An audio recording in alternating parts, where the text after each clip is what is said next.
yeah. Please tell me that I can't, that I won't, that I fail, that I'll never make it out, yeah. Please tell me all the bad, never good, fill my head full of every single doubt, yeah. Please say any negative thoughts, I pop off when I hear people say I cannot. I get off to the thought of proving everyone wrong, I won't stop to the top, so you better back off and get lost.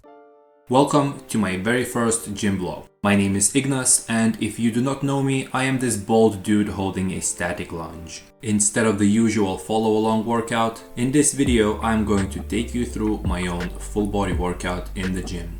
Now you might be wondering, why on earth am I doing this static lunge over here? Well, my knees have been quite wonky lately. I've been dealing with pain when squatting and running, so I need to strengthen them. Isometric holds can help you strengthen the connective tissue around the knee, so I am doing this as part of my warm-up alongside a couple of other exercises like the polo queen squat over here.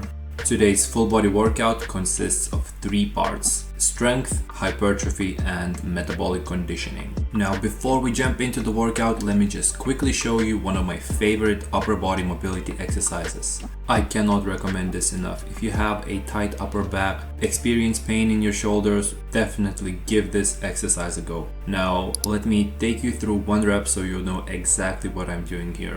This is your starting position. Raise your arms up, then bring your hands behind your head and rest your elbows on the floor. Then perform the movement in reverse, returning to the starting position. When your hands reach the floor, actively push them into the floor for a second before lifting them back up. This time, rotate your arms around the body, keeping them raised off the ground. Then bring your arms down and press into the floor before raising them up, placing hands on your low back.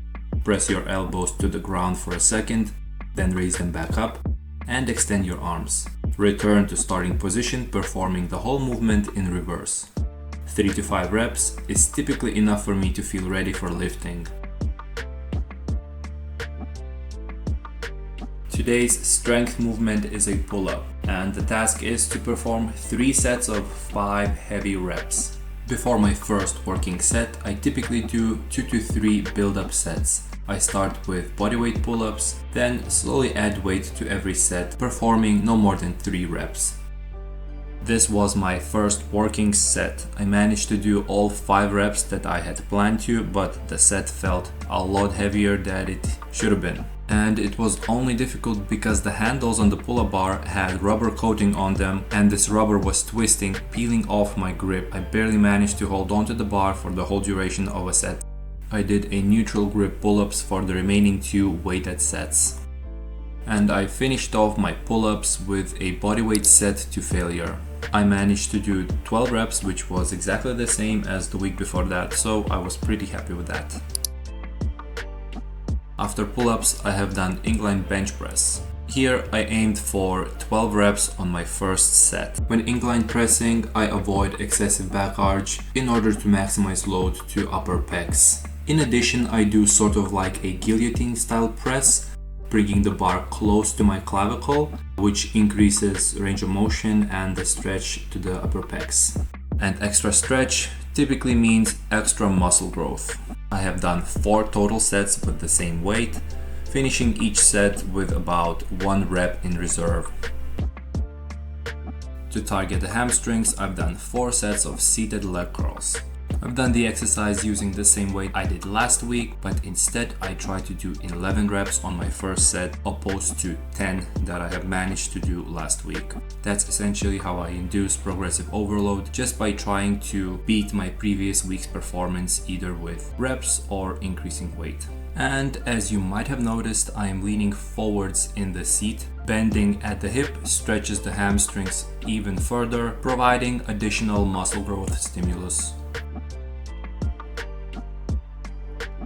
The lateral raise was the last exercise in the bodybuilding part of the workout. I did 4 sets of 8 to 12 reps, taking the last set to lengthened partial failure. Dumbbell lateral raise doesn't provide any tension at the bottom of the rep, so lengthened partials are not as effective opposed to cables, for example, but since lateral raise generates very little fatigue, there's no harm in cranking out a few lengthened partial reps at the end of your set.